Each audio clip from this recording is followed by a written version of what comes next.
Hello everyone, Radhe Radhe. कैसे हो आप सब लोग? आशा करती हूँ कि आप लोग अच्छे होंगे। तो देख लीजिए, यहाँ पे हो रही है बारिश। बारिश का मौसम स्टार्ट हो गया। अभी बारिश होकर बंद हो गई थी, मुझे नहीं पता था। छत पे डले थे कपड़े, मैंने ध्यान नहीं दी पाई। यहाँ पे बारिश हो रही थी तो कपड़े थोड़े थोड़े भीग गए थे, क्योंकि बारिश होके फिर बंद हो गई। तो ये देख लीजिए, आप लोगों को बादल दिख ही रहे होंगे, कितनी भयंकर बादल लदे हुए हैं कि कहीं भी मतलब कभी भी बारिश हो सकती है। ये देख लीजिए, लेकिन मौसम बहुत अच्छा हो रहा है। इतनी अच्छी आवाज़ चल रही है, ठंडी ठंडी बहुत ज़्यादा। कहने का मतलब गर्मी तो पूरी ख़त्म ही हो गई है, गर्मी तो चली गई। बहुत अच्छा मौसम हो रहा है। बारिश का मौसम तो वैसे भी हर किसी को पसंद होता है। सच बता रही हूँ, गर्मी इतनी ज़्यादा हो रही थी इसमें इस साल, बहुत ज़्यादा। तो अभी यहाँ पर गुजरात में तो बरसात का मौसम स्टार्ट हो गया है। आप लोग के यहाँ हुआ है कि नहीं, आप लोग ज़रूर बताना। तो चलिए, सारे कपड़े को लेकर अब मैं चलती हूँ घर। और आप लोगों को मेरा वीडियो अच्छा लगा करे तो एक लाइक और एक शेयर सब्सक्राइब जरूर कर दिया करो। आप लोग करते नहीं हो, ऐसे ही चले जाते हो वीडियो देखकर। तो मैं जहाँ पे रहती हूँ ना, वहाँ के बस तुरंत ही नीचे, मैं चौथे फ्लोर पर रहती हूँ। चौथे फ्लोर के बाद डायरेक्ट ढाबा ही है, यानी कि छत ही है। तो हमको कपड़े सुखाने को कोई ज़्यादा दिक्कत नहीं होती, फटाफट से हम सुखा के ले आते छत से। और उसके बाद में आ गई हूँ नीचे। वैसे भी अभी कितने बज रहे हैं पता है आप लोगों को?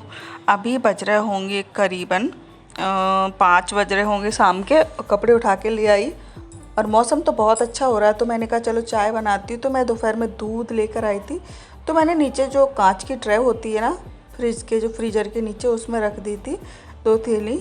सब लोग कहते हैं कि वो दूध के लिए और आइसक्रीम के लिए होती है, तो मैंने कहा चलो ठीक है, इसमें रख देती हूँ। तो रख दिया दूध उसमें, लेकिन क्या हुआ कि वो ऊपर की साइड पता नहीं कैसे चिपक गया फ्रीजर से। मैंने उसको बहुत निकालने की कोशिश करी, पर वो निकलता ही नहीं है। एक तो निकल आया था ये वाला, एक उसमें रह गया। तो मैं सोच रही थी उसको निकाल लूँ, उसको भी गर्म करके रख दूँ, वरना क्या होता है कि ख़राब हो जाता है कभी कभी। तो बस निकाल ही रही थी, लेकिन वो निकल नहीं। मैंने बहुत कोशिश करी, फिर मैंने सोचा कि फ्रिज को बंद कर देते थोड़ी देर के लिए, यानी कि 5-10 मिनट के लिए बंद कर देंगे तो अपने आप निकल आएगा। तो ये भी जम गई है पूरी, ये देख लीजिए। तो इसमें से थोड़ा सा दूध निकाल लेती हूँ अपने लिए, जितना मेरे लिए चाय बन जाएगी बस उतना। फिर उसको हम थोड़ी देर ऐसे ही रहने देंगे बाहर, तो ये बर्फ़ पूरी इसकी पिघल जाएगी, फिर अच्छे से दूध निकल पाएगा। तो चलिए, दूध गर्म करने के लिए भगोनी रख देते हैं। तो फ्रेंड, आज मैं आप लोगों को बस एक ही बात बताना चाहती हूँ कि, और अब मैं भी सोच रही हूँ कि डेली आप लोगों के साथ बेयर ब्लॉग शेयर किया करूँगी, क्योंकि मैंने बहुत मेहनत करी। लेकिन क्या हुआ कि काम, मैं सोचती थी कहाँ कमी रह गई, तो वही मैं आप लोग को आज बताती हूँ। मेरी एक है फ्रेंड, वो ऐसा बोलती थी कि आप रोज़ ब्लॉग अपलोड किया करो, चाहे ये मत देखो कि व्यूज़ आते हैं कि नहीं आते। तुम एक काम करो, लगभग डेली 1 महीने डेली एक ब्लॉग अपलोड करो और फिर देखो कमाल। मैंने कहा ठीक है, मैं तुम्हारी बात मानकर डेली एक ब्लॉग अपलोड किया करूँगी। तो मैंने सोचा कि आज से मैं डेली ब्लॉग अपलोड किया करूँगी। बस व्यूज़ आए कि नहीं आए वो मुझे नहीं देखना है, बस मुझे अपने काम से मतलब है। तो मैं डेली ब्लॉग अपलोड किया करूँगी अब से, ठीक है? तो आप लोगों को बस अच्छा लगे तो आप लोग थोड़ा सा शेयर कर देना, सपोर्ट कर देना अपने फैमिली दोस्तों के साथ। तो चलिए, दूध थोड़ा कम लग रहा था, थोड़ा और डाल लेते। और एक बात और भी, मैं अभी तो पता है गांव में शिफ्ट होने वाली, लेकिन गांव में शिफ्ट होने से पहले ना यहाँ पर बहुत अच्छे अच्छे मंदिर हैं, मतलब है यहाँ पे थोड़ी दूर पे। वहाँ पे घूमने के लिए जाएंगे, आप लोग को भी दिखाएंगे, आप लोग को भी बताएंगे, आप लोग को भी दर्शन कराएंगे। तो बस यही है, और कुछ नहीं है। मेरे हस्बैंड की तबीयत, अभी मेरी एक फ्रेंड पूछ रही थी कि आपके हस्बैंड की तबीयत कैसी है, तो अभी उनकी तबीयत ठीक है। कहते हैं कि जिसका कोई नहीं होता उसका ऊपर वाला होता है। जब भगवान साथ देता है ना, तो कोई साथ दे या ना दे कोई फ़र्क नहीं पड़ता, ठीक है?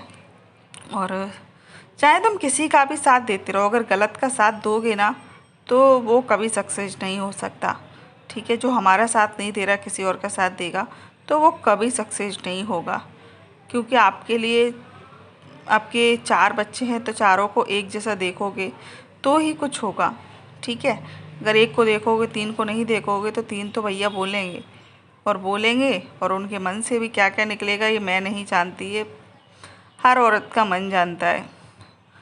तो चलिए, मैं तो बस भगवान से आस लगा के बैठती हूँ, किसी से कोई आस नहीं है, कि आप बस मुझे, मेरे पति को अच्छा रखना बस, और तो सब जो है वो है ही।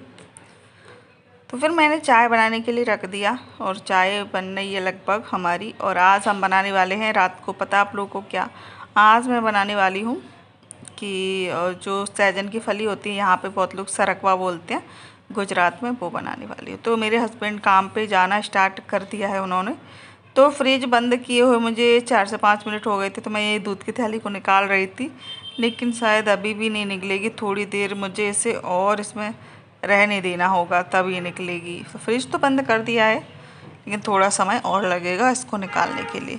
तो मेरे पतिदेव काम पे जाना स्टार्ट कर दिया है, क्योंकि वो बोल रहे थे देखो हम गरीब ही समझ लो, मिडिल क्लास फैमिली से बस कमा रहे हैं खा रहे हैं और आगे पीछे कुछ है नहीं, और ना ही कोई हेल्प करने वाला है, ना ही कोई मदद करने वाला है। चाहे तुम भूखे रहो या फिर कमा के खाओ या फिर नहीं खाओ, किसी को कोई फर्क पड़ी नहीं है आज के डेट में। ये मेरे घर में नहीं, हर घर में यही कहानी होती है, मैंने ये भी देखा है।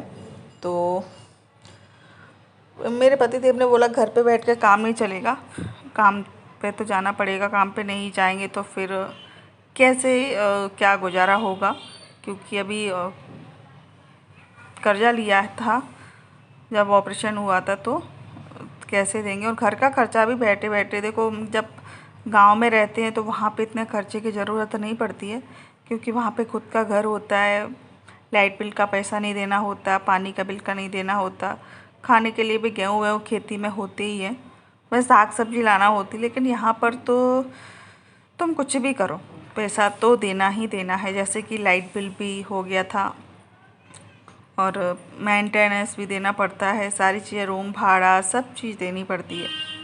तो फिर गांव में और शहर में बहुत ज़्यादा अंतर होता है, शहर में हम बैठ के नहीं खा सकते हैं चाहे कुछ हो जाए। तो इसलिए मेरे पतिदेव काम पर चले गए थे, मैंने कहा ठीक है आप जाना है, ज़्यादा हैवी वाला काम मत करना। सही बात है, काम पे तो जाना ही पड़ेगा, कौन अपनी हेल्प करने के लिए रखा है, जो अपनी मदद करेगा, जो पूछेगा कि कोई बात नहीं हम तुम्हारी हेल्प कर देंगे। लेकिन ऐसा नहीं है भैया, कोई नहीं है किसी का इस दुनिया में। और क्या कहूँ, तो चलिए फटाफट से ये सरगवा यानी कि सहजन की फली को मैं छील लेती हूँ। और अभी बज रहे हैं 5:30 करीबन, और मौसम इतना बढ़िया हो रहा है बाहर, तो बस मैं टीवी देखती चल रही थी और सरगवा को छीलती चल रही थी। मैंने कहा सरगवा बहुत ज़्यादा फ़ायदेमंद रहते, चाहे डायबिटीज़ हो और या फिर थायराइड, बहुत सारी बीमारियों में ये शुगर सही रहती है इसको खा के। तो मैं ये भी लेकर आती हूँ 2-4 दिन में, जब मिल जाती तो ले आती हूँ, और खाने में भी हम लोगों को टेस्टी लगती है, बहुत अच्छी लगती है। और उसके बाद ये देखो कपड़े मैं लेकर आ गई थी, तो मैंने कहा इनको खरी करके रख देते हैं, ये देख लीजिए। और फ्रेंड आप लोग एक बात बताइएगा मुझे, जैसे कि आजकल तो हर कोई वीडियो बनाता है, हर कोई बनाता है, लेकिन दूसरों के घर में क्यों देखते हैं कि उनकी बहू वीडियो बना रही है, उनके बच्चे उनके बना रहे हैं, अपने घर में क्यों नहीं देखते हैं, मुझे ये समझ नहीं आता। अपने घर में भी तो देखो, तुम्हारे घर में भी सब बनाते तो तुम्हें कुछ प्रॉब्लम नहीं होती, जब दूसरे के घर में कोई बनाता है तो तुम्हें प्रॉब्लम क्यों होती है, मुझे ये समझ नहीं आता ऐसा क्यों है कि अपने घर वालों के लिए कुछ और नियम, दूसरे घर वालों के लिए कुछ और नियम। और फिर बात ये भी है कि देखो यूट्यूब पे आजकल हर कोई काम कर, चलो यूट्यूब पे नहीं भी कर रहा हो तो क्या हो गया, जैसे कि इंस्टाग्राम हो गया, इंस्टाग्राम पे तो ऐसा कोई नहीं होगा जो काम कर रहा हो, तो पता नहीं क्यों लोगों को मिर्ची लगी रहती है, भगवान जाने, लगती रहे मिर्ची, मुझे कुछ फ़र्क नहीं है, मुझे तो अपने काम से मतलब है, मिर्ची लगे लगती रहे। तो उसके बाद मैं आ गई हूँ, मैंने काट लिया था अच्छे से, सरगवा छील लिया था, और छीलने के बाद फिर मैं आ गई हूँ किचन में। और किचन में फिर ये देख लीजिए, तो अभी मेरे हस्बैंड आए नहीं हैं, जब तक मैं अपने सारी से काम निपटा लेती हूँ। जैसे कि मैं सब्जी रोटी बना लूँगी तो सब्जी और रोटी बना के रख देती हूँ, 9 बजे के बाद मैं रोटी बनाती हूँ, 9 बजे के पहले सब्जी वब्जी बना के, और जो बर्तन होते हैं ना पहले के, वो सारे धो के किचन को साफ़ करके रख देती हूँ, क्योंकि ये कभी कभी लेट आते हैं ना, तो मैं बहुत ज़्यादा लेट हो जाती हूँ। तो ये देख लीजिए, कड़ी पत्ते के साथ सब्ज़ी छोंकती हूँ, क्योंकि कड़ी पत्ते बहुत ज़्यादा हेल्दी रहते हैं, बहुत ज़्यादा फ़ायदेमंद रहते हैं। तो कड़ी पत्ता आपके पास अगर हो तो आप ज़रूर से यूज़ करिएगा उसको अब से सब्ज़ी में।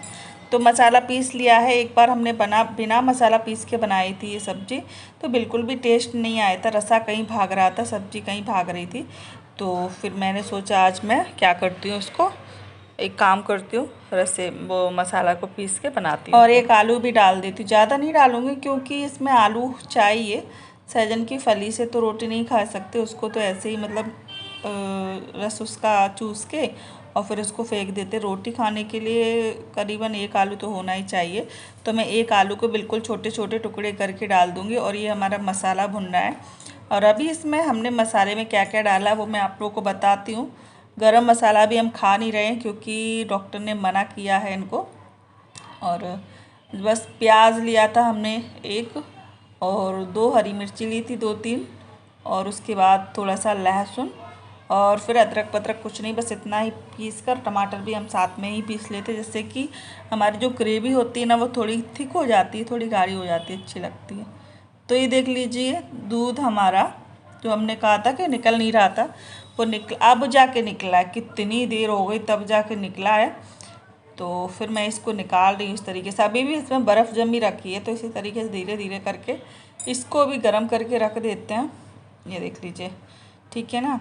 और उधर हमारी सब्ज़ी का मसाला भुन रहा है। हर किसी का खाना बनाने का तरीका अलग अलग होता है, कोई कैसे बनाता है, कोई कैसे बनाता है। मसाला अच्छे से भुन चुका है, तो हम इसमें ऐड कर देंगे सूखे मसाले, जैसे कि हल्दी पाउडर हो गया, धनिया, लाल मिर्ची पाउडर, ये डाल देंगे। लाल मिर्ची बहुत थोड़ी सी डालेंगे। और मसाला अच्छे से भुन चुका है, आप लोगों को दिख रहा होगा मसाला भुना हुआ अलग ही दिखता है। तो अब हम इसमें ऐड कर देंगे आलू, और आलू के बाद हम इसमें डालेंगे पानी। और सहजन की फली अभी नहीं डालेंगे, जब ये पक जाएंगी ना तब डालेंगे। आप लोग बताना है आप लोग इस तरीके मतलब किस तरीके से इसको पकाते हैं। तो चलिए सहजन की फली को हम रख देंगे, जब आलू हमारे पक जाएंगे मतलब थोड़े कच्चे रह जाएंगे तब हम डालेंगे सहजन की फली को, जिससे कि वो भी थोड़ी सी पक जाए अगर कच्ची रह जाती हैं तो चलिए, नमक हमने इसमें ऐड कर दिया है। और उसके बाद थोड़ी देर बाद हम ये सहजन की फली भी डालेंगे। तब तक हम लगा लेते हैं आटा। तो इसमें उबल बहुत अच्छे से आ गया था और आलू भी हमारे अच्छे से पक रहे, थोड़े बाकी रह गए थे, तब हमने इसमें डाल दिए सहजन की फली। और इसको हम रखेंगे दूसरे वाले गैस पे क्योंकि हमने आटा लगा लिया है। अभी हम बनाएंगे रोटी, और तब तक मेरे पतिदेव आ जाएंगे, फिर बस खाना हमारा हो जाएगा रेडी। आज का ब्लॉग हमारा इतना ही है। जिसको भूख लगी है या फिर जिसको पसंद है सहजन की फली, तो वो आ जाइए खाने के लिए। मुझे तो बहुत ज़्यादा पसंद है, बहुत ज़्यादा अच्छी लगती है, लेकिन मुझे मेरे हाथ का खाना ज़्यादा पसंद है। तो चलिए रोटी बनाती हूँ फटाफट से और आप लोगों से मिलती हूँ नेक्स्ट वीडियो में। तब तक के लिए बाय बाय। अगर अच्छा लगे तो एक लाइक ज़रूर करना, शेयर ज़रूर कर देना। चलिए लाइक कर देते हैं बंद, और मैं मिलती हूँ आप लोगों से नेक्स्ट वीडियो में।